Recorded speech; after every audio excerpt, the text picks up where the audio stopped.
Hello, ladies and gentlemen. I am the host of Independent Thought. My name is Desmond Price. No matter where you are in the world, I want to thank you for giving me a few minutes of your day to hear my thoughts. As always, we have a great show for you today. Now, here are our topics. Hello, Independent Thought listeners. Welcome back to Independent Thought. My name is Desmond Price. Thank you for once again joining me on episode number 13. I've done 13 of these. People are listening? This is crazy to me. Listen, so let me tell you how my process normally works here. Normally, I sit down in front of pen and paper, real old school because I haven't gotten myself into the 21st century yet where I do literally everything on my cell phone. Haven't gotten that far yet. So I normally sit in front of a piece of paper with my favorite pen and I jot down some bullet points about what any particular episode is going to be about and basically the kind of points I want to stick to and so on and so forth. But, I thought I'd try to be a little more off the cuff with this episode. So right now, I just watched the 9th Democratic debate that happened last night. And I just want to take a quick second to react to what exactly I witnessed and what I think it all means. So, the overall attacks that were levied last night were happening all over the place. So you had Pete Buttigieg, the former mayor of South Bend, attacking Senator Amy Klobuchar from Minnesota. You had Elizabeth Warren attacking Pete Buttigieg, Amy Klobuchar, Bernie Sanders, Michael Bloomberg. She was attacking everybody. Joe Biden got in on some attacks on Michael Bloomberg. So did Bernie Sanders, which we should stop for a second and note that billionaire Michael Bloomberg, guy who owns more money than probably mostly everyone in America besides maybe 3 people. I don't actually know the stats for sure, but he's up there and he's probably in the top 10, if not the top 15 for sure. $60 billion. It was his first time being on the debate stage. So previously, the DNC had it set up so that you had to meet a certain donor threshold, and if you didn't meet that donor threshold, you couldn't qualify for the debates. And so we had person after person not being able to hit that donor threshold, and so they weren't able to continue to be on the debates, and after a while their campaigns fizzled out and they dropped out.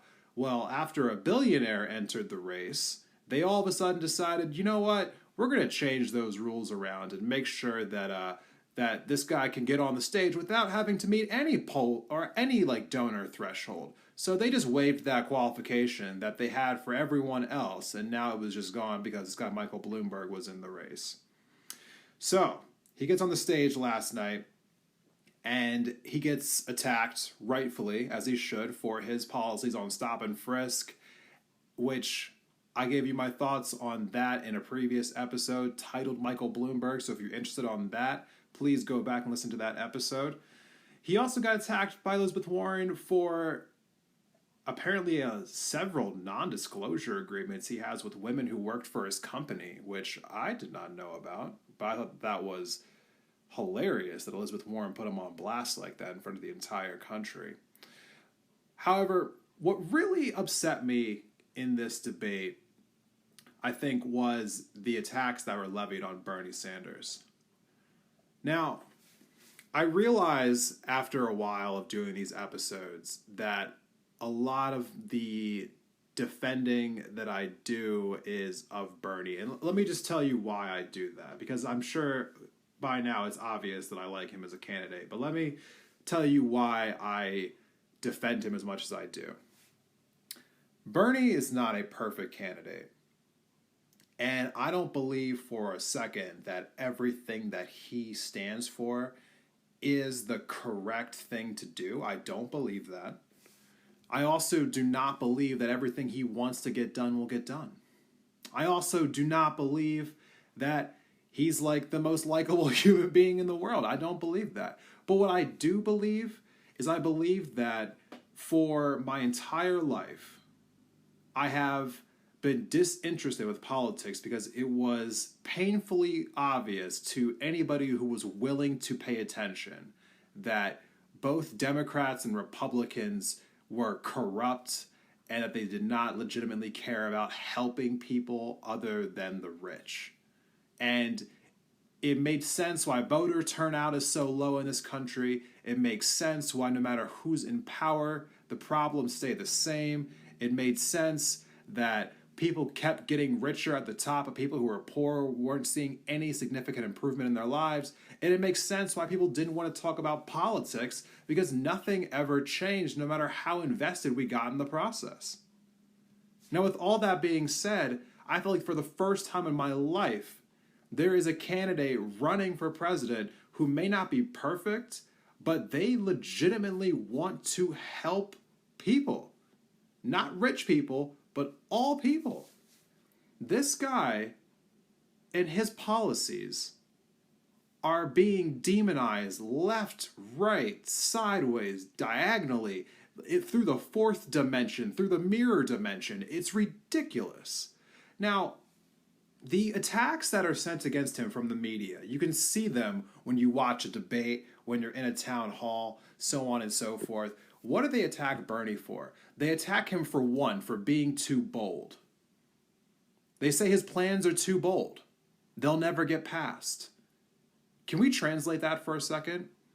What they're saying is that the government in and of itself is corrupt. And you're not going to be able to get your legislation that helps the average person through a corrupt legislation.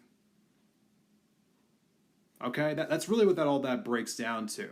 Because at the end of the day, it does not make sense why someone would show up and say, hey, this piece of legislation is going to help people. Let's give it to people. And for them to say, no, that's too radical. We can't go around doing that. I mean, how does that make any sense? How? Like, whatsoever. How can you sit there with a straight face and call that bold? How is being bold helping people? Okay? Now, the second thing that they try to aim at him is the fact that apparently his plans cost too much money. But what exactly is he proposing?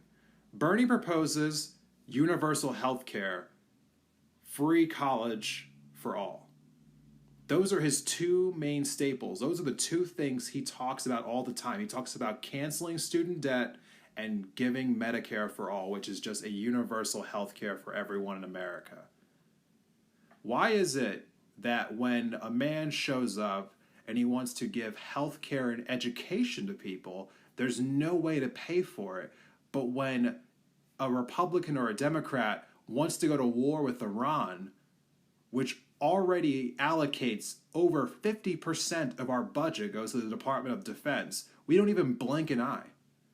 We don't even hesitate. Or when the rich need tax breaks, it's not even a debate. It gets done bipartisanly. But when we talk about giving people education or giving people medicine, all of a sudden we have to talk about whether or not it's too expensive.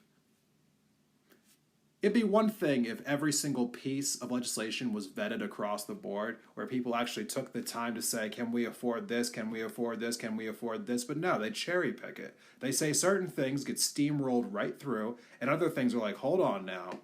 We're not sure if we can afford this right now. Let's go ahead and reevaluate some stuff here. So it just leads me to believe that the establishments of both the Democrats and the Republicans are very corrupt. Because we all know how our system works. There are billionaires in this country who are able to spend unlimited sums of money to politicians who are currently in the system. And through those campaign contributions, the politicians will go out and say and do anything that the billionaires tell them to say and do because they've been paid for. And so you have attacks from other politicians who will say things like Medicare for all is unreasonable, even though there's nothing unreasonable, as we specified in a previous episode where I talked about Medicare for all. There's nothing unreasonable about a system that is already established in 18 other countries. who are all our allies? How is it crazy when so many other countries have already accomplished this and their economies are not only just fine, they're doing great? So this idea that Bernie Sanders is too bold or too radical makes no sense whatsoever. What you're really hearing is the extension of billionaires who have bought leverage in the media, who have bought leverage through politicians, who are trying desperately to convince you and everyone at home that having health care and having education is crazy and you can't vote for that. And their one thing that they keep saying over and over and over and over again to convince you that Bernie is crazy is that he's a socialist. That's what they keep saying. He's a socialist, he's a socialist, he's a socialist, he's a socialist. And they're going to say that every day, 30 times a day, 300 times a day from now until November 5th. Because even if he did get the nomination, which I'll go into that a little bit later if they'll even let him have the nomination. But even if he's able to get it, it'll just start coming from the Republicans. And maybe it'll come from the Democrats too at that point. Who knows? Who knows what the billionaire class of this country will do to make sure that their profits aren't hurt by something like Medicare for all and free college for people. So let's think about this for a segment.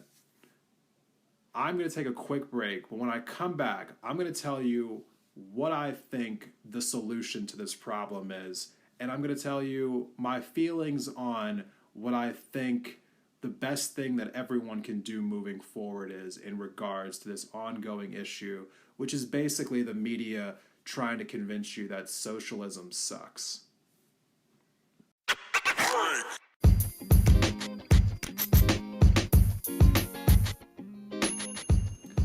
Hey there, Indie Thought listeners.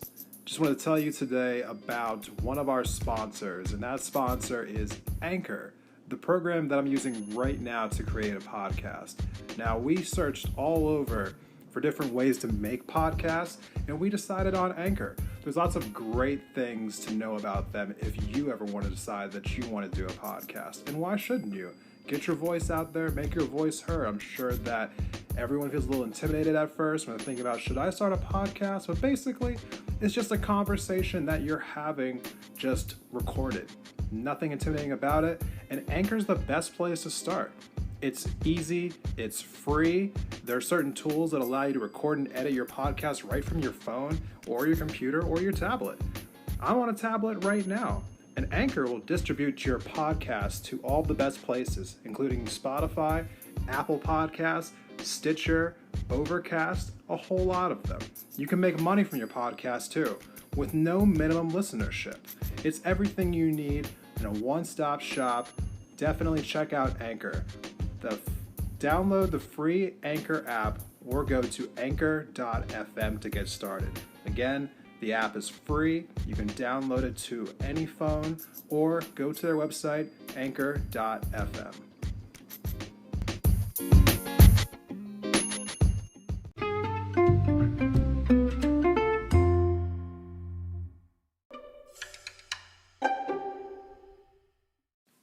Welcome back from break, everyone. I want to start off this segment by opening up the floor to you listening wherever you are right now. I want to let you know that this is not a closed discussion. I love conversations about these topics. Talking politics with me is a very easy thing to do. I am not some kind of snob who's going to rub it in your nose if you don't know exactly what you're talking about. If you're interested in learning more, I'll tell you what I know. It's not a crazy amount. I'm not a political scholar, but I'm just someone who's constantly absorbing the news. And I will definitely talk to you, whether it's DMing on Twitter or on Instagram or through email. You can email us at independentthought@gmail.com. Or if you would like, you can come on the show and we can talk about some of the ideas you might have. So I just want to let anyone know that if you want to just debate ideas, or not even debate, but just discuss ideas, share ideas, reach out to me and let's have a conversation about any of the topics that I've presented so far. So, getting back to the conversation we were just having, what exactly is going to continue to happen here? So, at the end of the day, I want to just put something in perspective for everyone. Medicare for all and canceling student debt. The two consequences of legislation of that magnitude being passed means hundreds of billions of dollars being lost for billionaires in this country.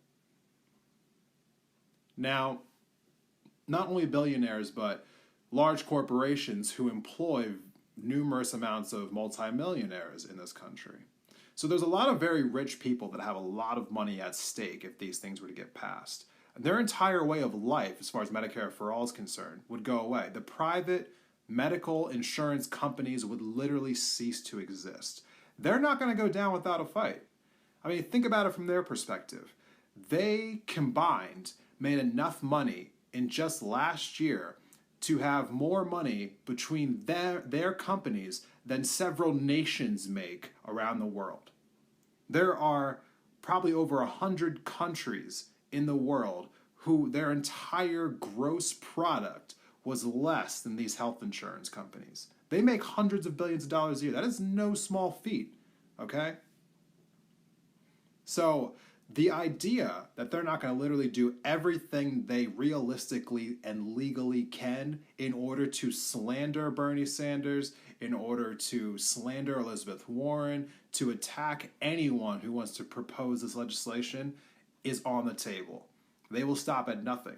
And you know what? To be honest with you, I think everyone should expect it to only get worse. Expect whatever you can think of. Because if it's legally possible, I'm sure they would do it because, like I said, there is hundreds of millions of dollars at stake. This is going to be an ongoing thing for the next 7 or 8 months, relentlessly. So, what can we do? The first thing that I realized was that I can do something by making a podcast like this. Because nothing is more powerful than sharing ideas and sharing thoughts and sharing knowledge.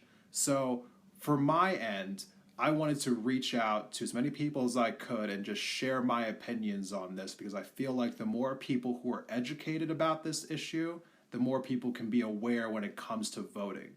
So those are the things that we can do in order to get around this idea. If you are someone who believes that higher education should be tuition free, if you're someone who believes that we all deserve to have universal health care the same way that so many other nations do in this world, then share these ideas with other people, share these thoughts, share podcasts like this, share other people's podcasts, go and find information that will tell the truth about these situations, and above all else, register to vote and show up to vote.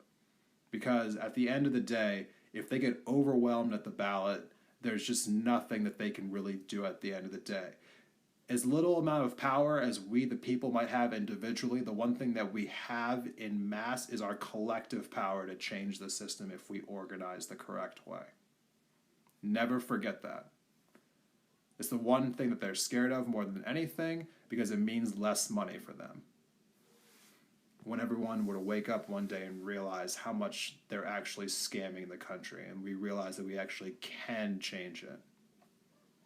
So, with that being said, the overall banner that you're going to see being flown from now until Election Day is Socialism Sucks. You're going to hear it in every way, shape, and form. They're going to ask Bernie Sanders and Elizabeth Warren, are you a socialist? Why do you hate capitalism?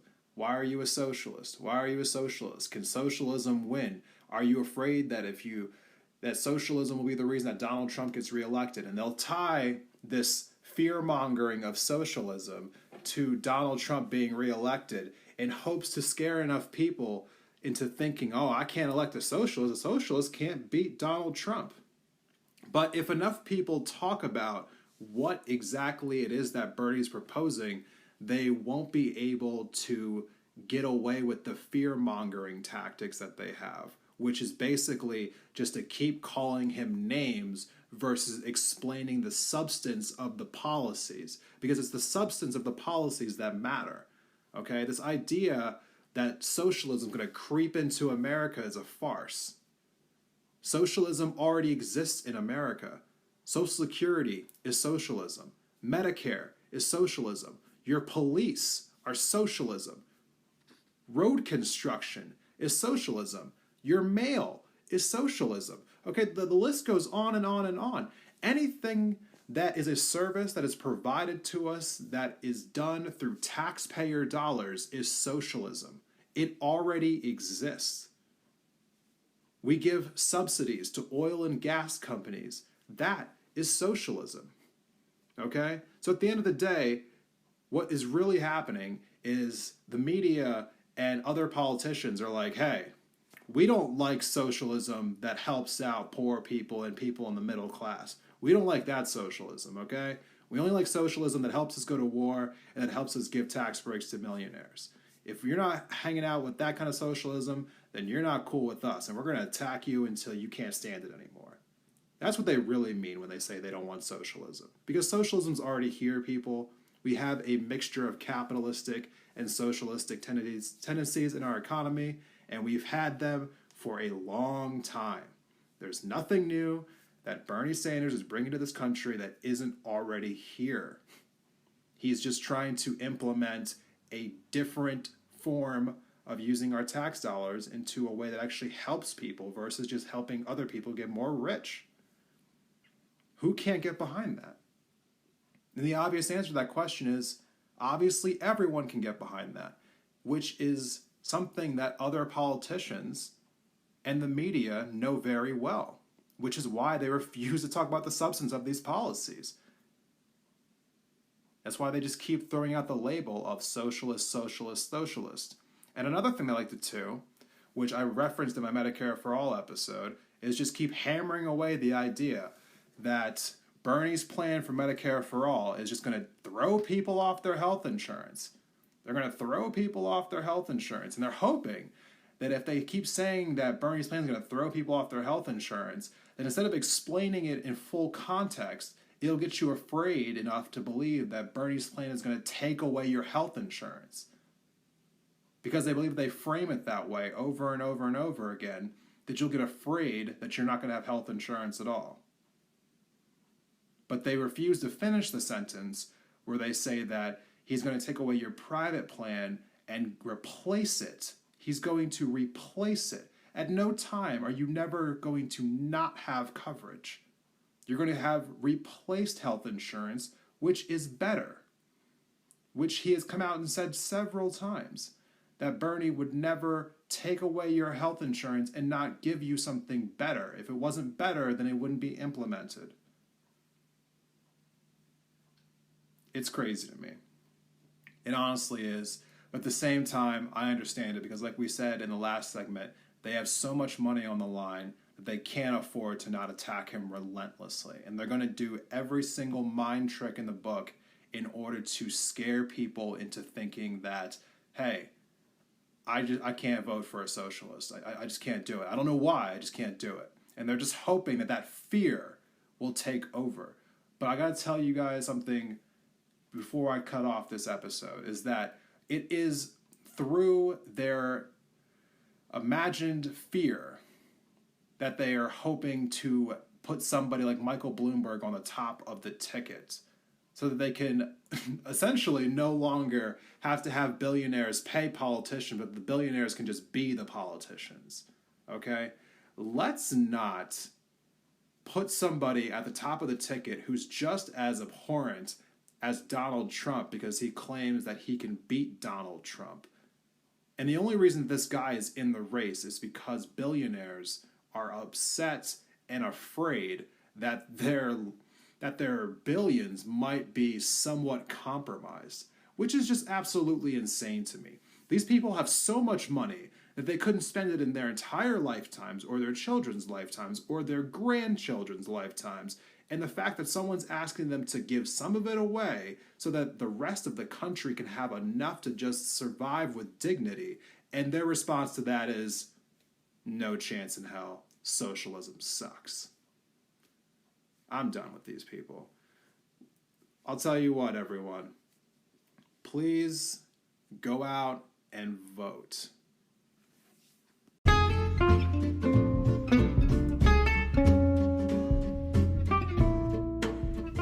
All right, everyone.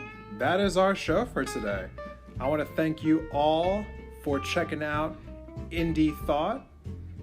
Independent Thought is brought to you by your host, Desmond Price.